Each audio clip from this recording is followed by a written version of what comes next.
ऋषि और नारद जी का मिलन हुआ है।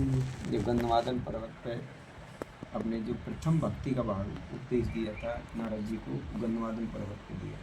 भक्ति रानी बंगाल में थी, बंगाल में बिल्कुल बूढ़ी थी, तो बंगाल से चल करके गुजरात आई, गुजरात में थोड़ी तरुण हो गई और गुजरात से चल करके वृंदावन में आई, तो यहाँ बिल्कुल तरुण ताजा एकदम जवान हो गई। यह भक्ति का प्रभाव ज़्यादा है। ठाकुर जी का भक्ति और ठाकुर जी की कृपा इतनी बरसती है ब्रज में, तो बूढ़े भी जवान हो जाते हैं अगर ठाकुर जी का नाम ले तो अपने श्रद्धा भाव से।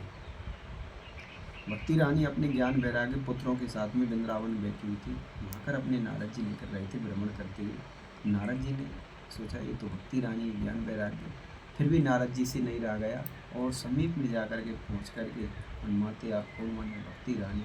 मन ये कौन है? मन ये मेरे पुत्र ज्ञान वैराग्य। मन ये मैं क्या देख रहा हूँ जिसकी माँ जवान और बेटी बेटा भी ऐसे कैसे क्या होगा? मन ये इनको कलयुग ने इनको जकड़ रखा है, कलयुग का इनका प्रभाव ज़्यादा है। तब नारद जी ने मन में सोचा जो मुझसे श्रेष्ठ विद्वान होगा उससे मैं सत्संग लूँगा।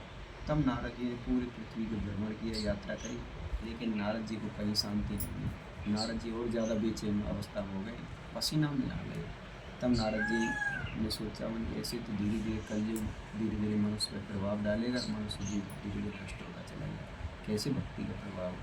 तब इनको मन में आवास हुआ कि गंधमादन पर्वत पर सनक सनंदन सनातन सनत कुमार ने तपस्या कर, हो सकता है वहाँ से कोई मन की शंका दूर हो जाए।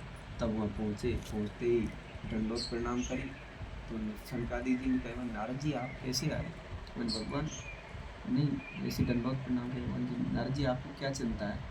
उन भगवान कोई चिंता नहीं, उन चिंता तो है आपको, आप बताओ चाहे बताओ, आपके चेहरा पे चिंता की लकीरें खींच रही हैं और आप पसीना में आ रहे, फिर भी कह रहे कोई चिंता नहीं।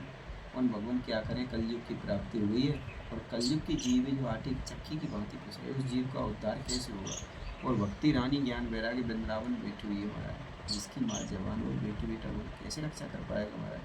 हमको सब देखा नहीं जा रहा। नारद जी घबराने की कोई बात नहीं है, ये कलयुग का प्रभाव, कलयुग की प्राप्ति हुई, कलयुग धीरे धीरे अपना प्रभाव जमा रहा है। तब उन्होंने मान की नारद जी इसके बचने की भी उपाय है, और इसके बचने के उपाय महाराज क्या है? और जो कथा श्रवण करेगा और जो वाचन करेगा, जो पढ़ेगा सुनेगा, जो भजन करेगा कीर्तन करेगा और सत्संग सुनेगा, इससे मनुष्य जीव कलयुग से बच सकता है और इससे उद्धार होगा, और कोई दूसरा उपाय नहीं बचेगा। और महाराज चलो ये तो हम कर लेंगे, जिसकी माँ जवान और बेटी बेटा होगी उसके लिए हमको क्या करना है? और उसके लिए आपको सप्त दिवसीय भागवत सप्ताह का आयोजन करना पड़ेगा। मान के चलो तुम्हारा वो कैसे? और उच्च कोटि का विद्वान होना चाहिए, प्रकांड विद्वान, उससे आप मुहूर्त लेकर भाई, जब मुहूर्त लेकर जाए तब अपनी कथा की तैयारी करें, सुंदर पंडाल बनाएं, व्यास गद्दी ऊँची रखें और अपने व्यास गद्दी ऊँची रखें जिससे सब श्रोतागण सुन सके। सबके लिए सुंदर आसन बिछाएं जिससे अपने बैठने में किसी को तकलीफ नहीं हो। और वहाँ पर वृंदावन के भी आने चाहिए और हरिद्वार के भी आने चाहिए, आने जाने में किसी को परेशानी नहीं, बीच की दूरी तय करना और भक्ति रानी ज्ञान वैराग्य को वहाँ पर उपस्थित करना। मन ठीक है महाराज। जब ये विधि विधान बता दिया तो नारद जी कह रहे मन भगवान आप ही मुहूर्त लिखा दी, आपसे श्रेष्ठ और विद्वान कौन मिले? और नारद जी आप तो बड़े चतुर हो, हमने विधि विधान बताया और आप ही हमसे कहने लगे मुहूर्त लिखा दीजिए। तब नारद जी जब सनकादिक जी कह रहे, जब नारद जी ने कहे भगवान मैंने हर क्षेत्र छाना, कुरुक्षेत्र छाना, नेमी सारण गया, मैंने पूरी पृथ्वी की परिक्रमा लगाई, लेकिन मुझको श्रेष्ठ विद्वान नहीं मिला आपसे। ठीक है तुम तैयारी करो। तो नारद जी ने सबको निमंत्रण दिया, संत भक्तों को और अपने ज्ञान उनको संत भक्तों को निमंत्रण दिया और हरिद्वार वासी और वृंदावन वासी इनको भी दिया और भक्ति रानी ज्ञान वैराग्य। तो सुखताल में सबकी व्यवस्थाएँ करी, वहाँ पर सुखताल में पंडाल की व्यवस्था करी, सुंदर व्यास गद्दी बनाई ऊँची और सबके लिए सुंदर आसन बिछाए। तो वहाँ पूरे भारतवर्ष के संत भगत पहुँचे, वृंदावन और हरिद्वार के भी पहुँचे और भक्ति रानी ज्ञान वैराग्य वहाँ पर उपस्थित हुए। तो सुखदेव जी ने अपने मन लगा अपने 7 दिन अपने मुखारविंद से सबको कथा सुनाई। तो सबने 7 दिन तक मन लगा कर कथा सुनी।